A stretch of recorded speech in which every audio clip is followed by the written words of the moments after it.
Olá pessoal, aqui é o Velgas, hoje é dia 18 de outubro de 2025. Em Kupiansk, ucranianos fazem armadilha para os russos. E libertados 2 prisioneiros ucranianos que eram mantidos como escravos pelos russos, ali na região de Luhansk. Incrível, estamos aí num nível que os russos são mais animais do que qualquer coisa. Bom, primeiro deixa eu pedir vocês que se inscrevam no canal, aqui vocês veem a verdade, sempre tenho certeza disso. Deem um like, compartilhem com suas redes sociais, peço a vocês que nos ajudem a cada vez mais passar para mais pessoas, que assim mais pessoas vão se inscrever no canal. E também façam seus comentários, que são sempre muito bem-vindos. E é isso aí. Antes de entrar no assunto que eu anunciei agora, eu vou ler aqui para vocês. Ontem eu fiz um trabalho, um vídeo.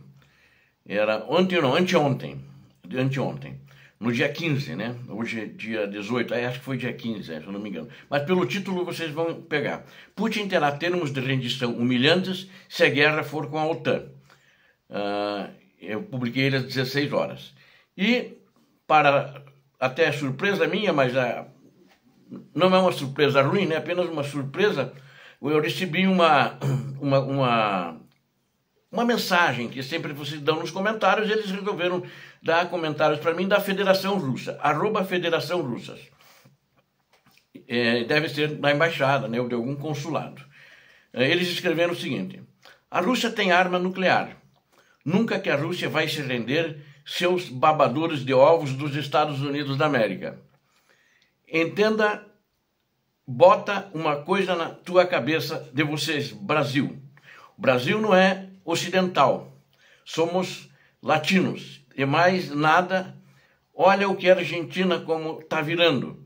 Queria que o Brasil fosse parceiro do Ocidente, mas o Ocidente vira as costas para nós, o futuro e os BRICS.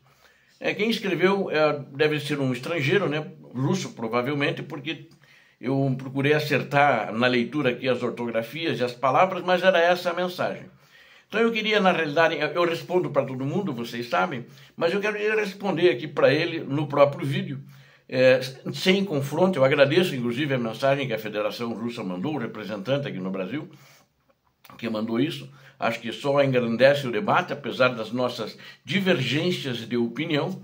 Não estamos na linha de frente, então não vamos sair dando tiro um no outro, né? Estamos distantes, inclusive, mas temos as nossas ideias que vamos continuar mantendo e respeitosamente eu digo isso à Federação Russa e agradeço mais uma vez a mensagem que eles nos enviaram. Então é isso. Se vocês quiserem checar esse vídeo e ver essa mensagem deles, está mais no final de todas as mensagens. Recebi, na realidade, acho que anteontem à noite, né? Bom, enquanto isso, os ucranianos transformam o rio Oskil, ali na região de Kupiansk, lá no norte, né, na província de Kharkiv, uma armadilha para os russos. Praticamente, de cada 10 soldados, 7 são eliminados ali na travessia do rio Oskil. Vamos dizer assim, na frente de combate, ali dentro do teatro de operações, na frente de combate de Kupiansk. As tropas de assalto russas estão persistindo em suas tentativas de cruzar o rio Oskil. Embora a maioria acabe submersa no rio ali, eles ficam face aos tiros, às armadilhas preparadas pelos ucranianos. A artilharia dos russos, ela tenta paralisar o movimento através das pontes.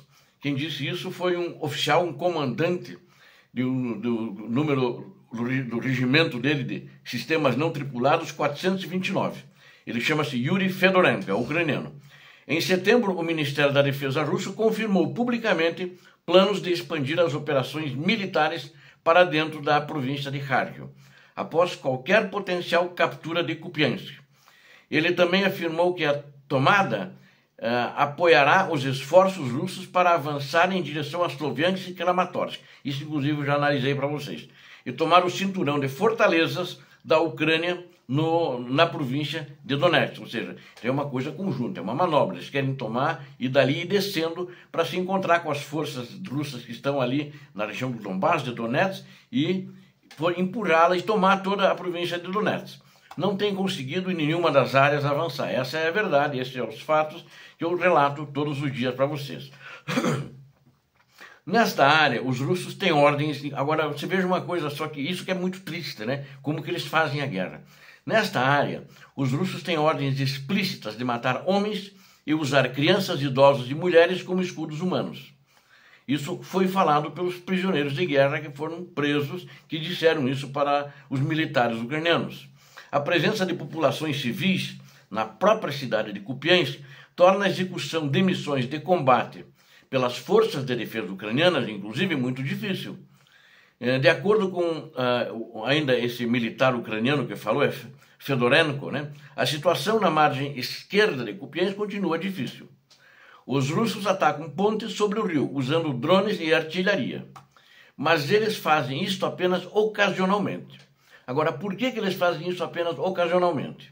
Porque os ucranianos conseguem detectar rapidamente onde está a artilharia deles e atingi-la efetivamente. Os ucranianos têm tido sucesso. Porque você sabe quando o exército inimigo atira, seja o ucraniano, seja o russo, dá um tiro, imediatamente eles fazem alguns cálculos rapidamente e detectam a região, a área onde está instalada a artilharia. E se a artilharia não se retira a tempo, por causa disso a importância dos obuses autopropulsados, né? Eles dão uma bateria de tiros ali, quando eles recebem ordem, imediatamente eles se afastam, porque naquela região vai vir fogo inimigo. Por exemplo, se for ucraniano, vai vir fogo russo ou vice-versa. Então, e os ucranianos têm tido sucesso nesse contra-ataque de contra-bateria, contra as baterias de artilharia deles a tiro. Ou seja, eles têm efetividade, eficácia certeira nos tiros. Então, eles estão eliminando bastante a artilharia dos russos. Drones ucranianos e unidades de contrabateria estão caçando armas russas, ou seja, essas armas de artilharia, impedindo-as de manter posições de tiro estáveis. Outro desafio são as tentativas de sabotadores russos de se infiltrar nos arredores, no norte da cidade de Kupiansk, como a gente já tem relatado para vocês, né? Não só nessa frente, mas em outras também. Depois que as forças ucranianas destruíram o gasoduto usado pelas tropas russas para se infiltrar na região de Kupiansk, onde bastante deles, um grande contingente, veio a ser eliminado ali, os russos mudaram de tática. Eles escolheram áreas ao longo do rio Oskil, que são as mais cobertas de vegetação, terrenos pantanosos e locais onde a vegetação chega mais perto da água. Mas, por enquanto, as tropas de Kiev estão efetivamente destruindo as forças russas em trânsito. De cada 10 soldados de infantaria, 7 são eliminados na margem esquerda, ou durante a travessia do Oskil. Em setembro, as forças de defesa da Ucrânia inundaram um gasoduto sob o rio Oskil, que as tropas russas usavam para penetrar na área de Kupiansk. Após a detecção dos movimentos dos russos, as forças ucranianas desferiram um ataque preciso ao gasoduto.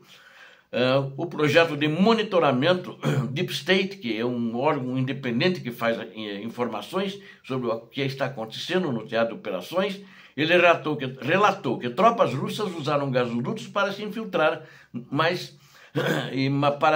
linhas ucranianas 3 vezes, e 3 vezes não tiveram sucesso e morreram a maioria das tropas.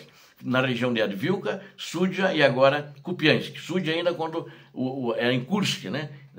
O único em Kursk quando os ucranianos ainda estavam lá. Eles não tiveram sucesso também nessa infiltração. Enquanto isso, a Ucrânia trouxe de volta soldado da Guarda Nacional ucraniana que lutava no teatro de operações, mantido em escravidão por mais de 3 anos. Isso eu achei assim uma coisa muito chocante. Acontece cada coisa nessa guerra, e grande parte dos prisioneiros de guerra que estavam num campo de Olenivka foi também assassinada pelos russos, né? Mas não vou falar de Olenivka agora, apenas um parênteses. Então os ucranianos realizaram uma operação especial única e libertaram um veterano das Forças Armadas da Ucrânia e mais um militar da Guarda Nacional. Eles ambos estavam mantidos em cativeiro e escravidão na região de Luhansk, por mais de 3 anos. Lembrem que Luhansk é ucraniana. Estavam sendo mantidos ali como escravos, fazendo trabalhos de escravos, sendo espancados, maltratados, como faziam com os escravos há 200, 300 anos atrás, e os russos estão fazendo isso agora com os ucranianos. Inclusive, a ouvidoria militar da Ucrânia, que é a Olga Reshetylova, ela e a unidade especial de reconhecimento da Marinha Ucraniana, chamada Angels, que fizeram essa operação. Os combatentes dessa unidade especial de reconhecimento Angels, eles fizeram uma infiltração e trouxeram de volta para casa esses veteranos das Forças Armadas, um de 29 anos e outro de 34 anos, que estavam considerados desaparecidos ou mortos há mais de 3 anos, mas que, na verdade, eram mantidos em cativeiro de regime de escravidão nesse território que é temporariamente ocupado pelos russos. A mãe do veterano, que também serve nas Forças Armadas da Ucrânia, contatou essa ouvidora, a Reshetylova, com informações que alguém passou para ela que seu filho estava escondido, ele era mantido escondido pelos russos na parte ocupada do da província de Luhansk, após sofrer torturas. Ele era torturado quase que todos os dias. Mais tarde descobriu-se que o militar tinha sido mantido em escravidão por um dos colaboradores russos nas proximidades. O oficial da unidade Artem Diblenko disse que foi uma operação complexa e arriscada. Ele participou, esse oficial comandou a operação. Na verdade, 2 operações especiais paralelas foram realizadas. Os ucranianos foram escoltados separadamente, um do outro até um certo estágio, assim que foram resgatados. Diblenko acrescentou que nem o militar da Guarda Nacional, nem o veterano das Forças Armadas conheciam o plano. Eles confiavam na unidade especial de reconhecimento e seguiam suas instruções à risca, e assim, após alguns russos terem sido eliminados nessa operação, eles conseguiram salvá-los. Obrigado a vocês que assistiram esse vídeo. Conto com vocês. Inscrevam-se no canal, deem um like, compartilhem com suas redes sociais. Deus abençoe a todos vocês, Deus abençoe a Ucrânia, Deus abençoe o Brasil. Paz e bem, paz para toda a humanidade. Obrigado.